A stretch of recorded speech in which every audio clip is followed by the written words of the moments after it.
announcements I want to make. First and foremost, I made this one earlier, but I want to review it. Catholic Answers, here, let me do this. Catholic Answers is having a conference at the end of September. It's about the early church was the Catholic Church. And if you listen to Catholic Answers either on Relevant Radio or on EWTN, it's a marvelous apostolate. I would really encourage you to support their ministry. Part of supporting their ministry is getting Catholic Answers magazine. That's delivered about every 2 months, so it's about a 6-month, a bi-monthly publication. Excellent articles, excellent resources.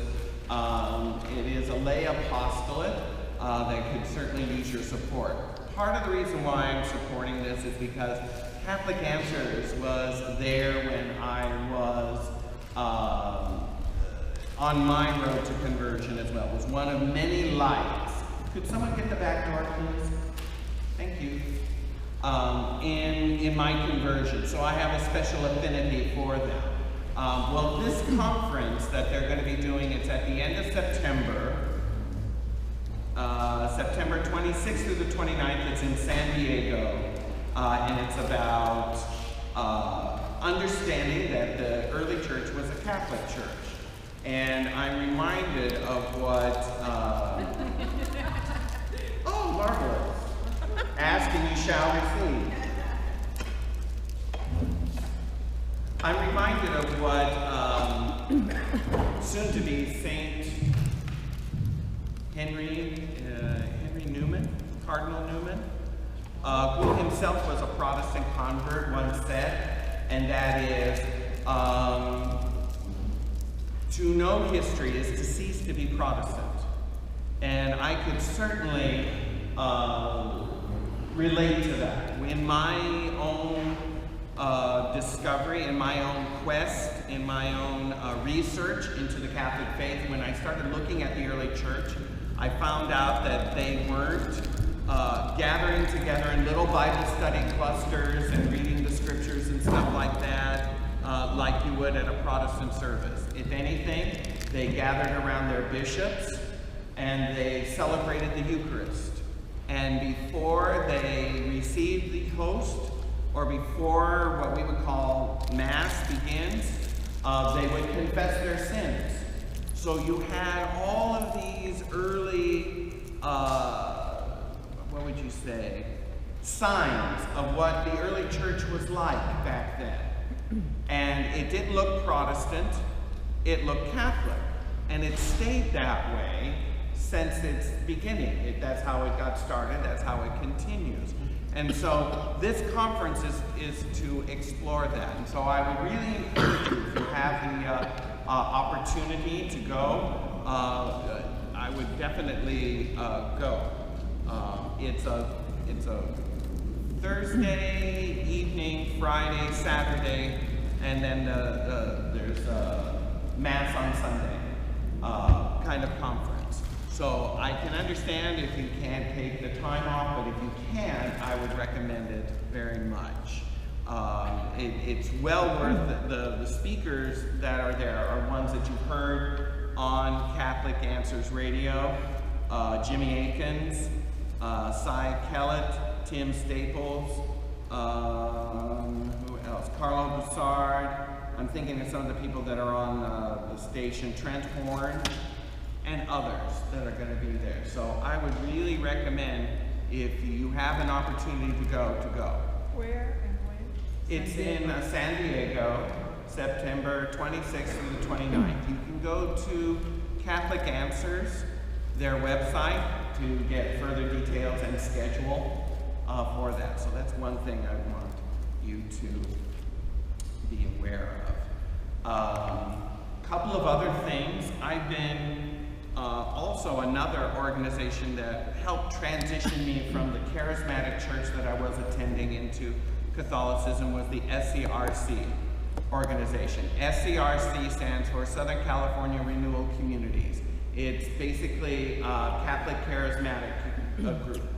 And they are going to be in Anaheim during the Labor Day weekend, August 30th through September 1st. If I am going, and I say if only because of the next school year being as busy as I'm thinking it's going to be, I will probably go only on Saturday all day. That's probably what I'm going to do.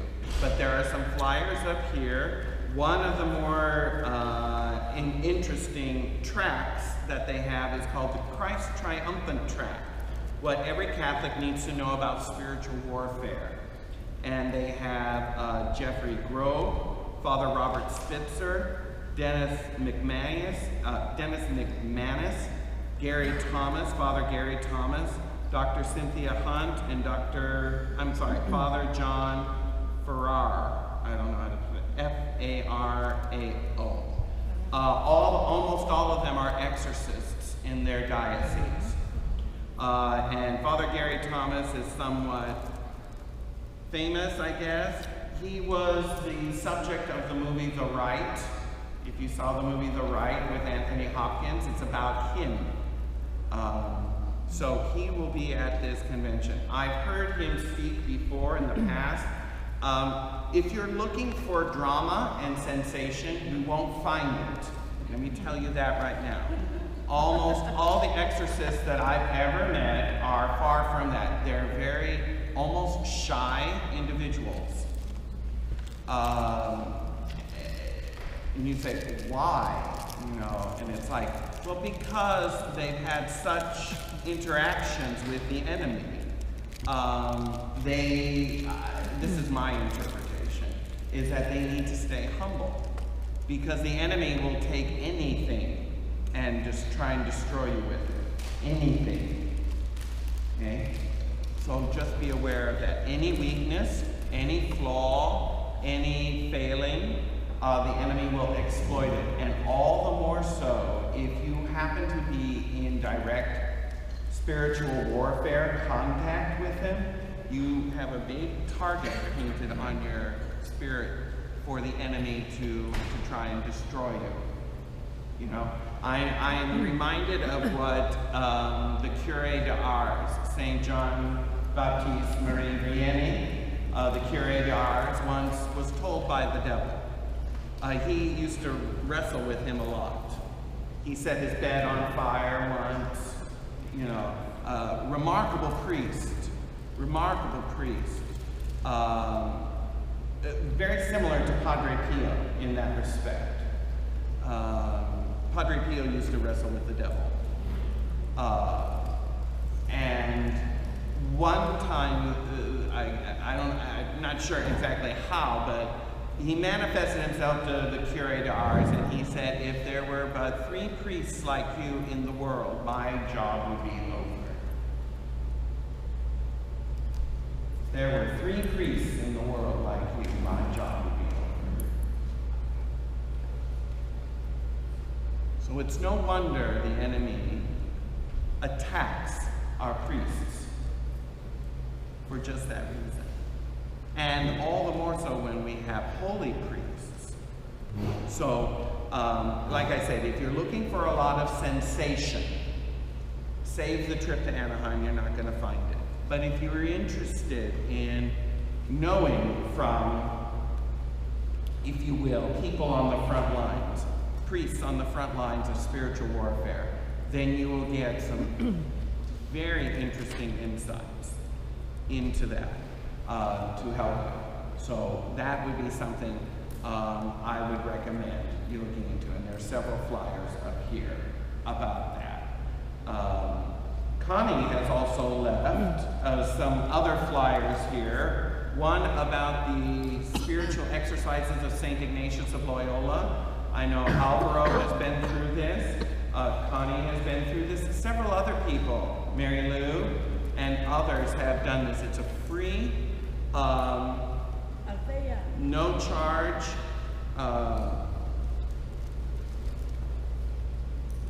program to go over the spiritual exercises of St. Ignatius. Those of you who have done it, can you speak a little bit about it?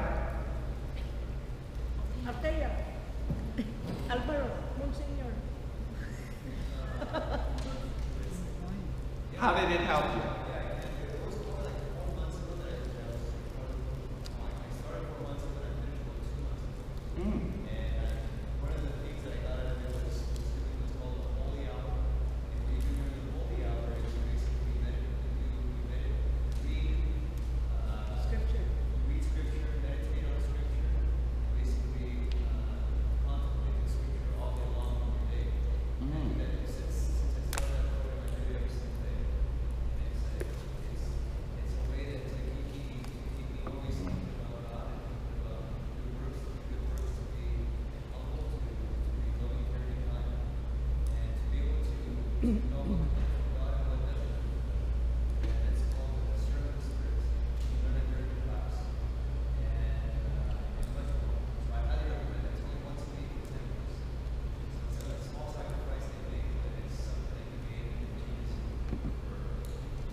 And Father Ed Broom, who heads the St. Ignatius Spiritual Exercises, started 10 years ago with 2 students.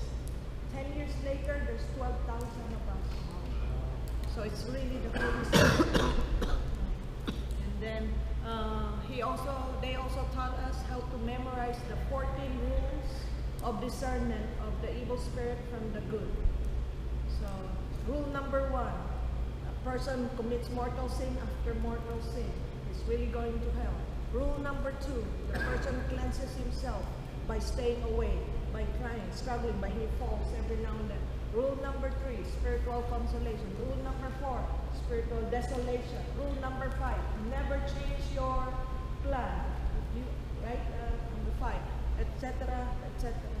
Come and go to the St. Ignatius. I am trying to do my holy hour, not as good as him, but I do it 1 hour in the morning. I used to do afternoon, but in the morning is where it's suggested because it's less clutters in your brain. So during the afternoon, you're already like so distracted. So Alvaro does it at the crack of dawn. I do it when the dawn is cracked. I can't. I mean, I try my best, but that guy is Monsignor Bradley. Thank you. Okay.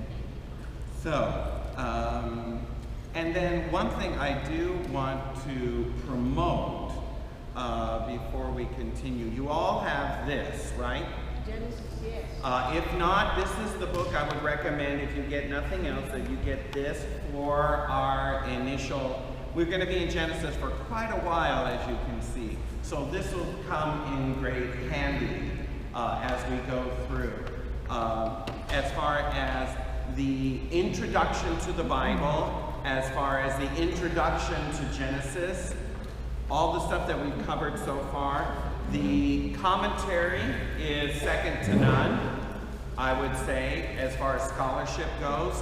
And in the very back, they have their own study questions. We use these same kind of questions when we did the Song of Songs. Remember that? So this is a way for you to just keep up on your, how well you're understanding, kind of stretch yourself, how to apply it to yourself. It's more for you than for me. If you want a good commentary, this would be a good one. If you want to get in a little bit deeper, this book is excellent. It's put out by Scepter Press. It is the entire Pentateuch. What's the Pentateuch? 5 books of the Bible. There's 5 books of the Bible. What did the Jews call them? Torah. The Torah, right. These are the most holy books of Judaism. And you get them all in one volume. Why do you think they call it Pentateuch? What does that word mean? 5. Pente, 5. Like the Pentagon? 5. Okay. Pente in Greek just means 5. Okay. Pentateuch means 5 words or 5 laws. Okay. So that's why it's called the Pentateuch. It's a Greek word. In Judaism, they call it the Torah, which is just Hebrew for law. All right. And everything is great. The introduction, the commentary, and you kind of get 2 Bibles in one, because underneath the English text and the commentary, you get the Bible in Latin as well. So you get St. Jerome's New Vulgate translation on top of it. So if you can read Latin, you can follow along with the text as well and see how St. Jerome translated the text. So those would be your immediate sources for some good commentaries on the first 5 books of the Bible. And we will definitely be in those for quite some time because they are absolutely foundational to understanding the rest of the story of Scripture. And hopefully tonight, what I'm going to show you is how this stretches into that. I alluded to it last week. I think it was yesterday or last week I kind of alluded to it. This week I've expanded it so that you can really see this connection that I'm talking about. All right? So with that, what's our theme? What's the theme of the whole Bible? John 20, verse 31. Which says, This are written that Jesus is Christ, the Son of God, and that you believing in and you might have life in his name. Good. In case you didn't catch all of that, it's John 20:31. Gospel of John, chapter 20, verse 31, and it says, These are written that you may believe that Jesus is the Christ, the Son of God, and that believing you may have life in his name. And part of what I want to go over tonight is to show you how you can find Jesus in the very first verse of the Bible.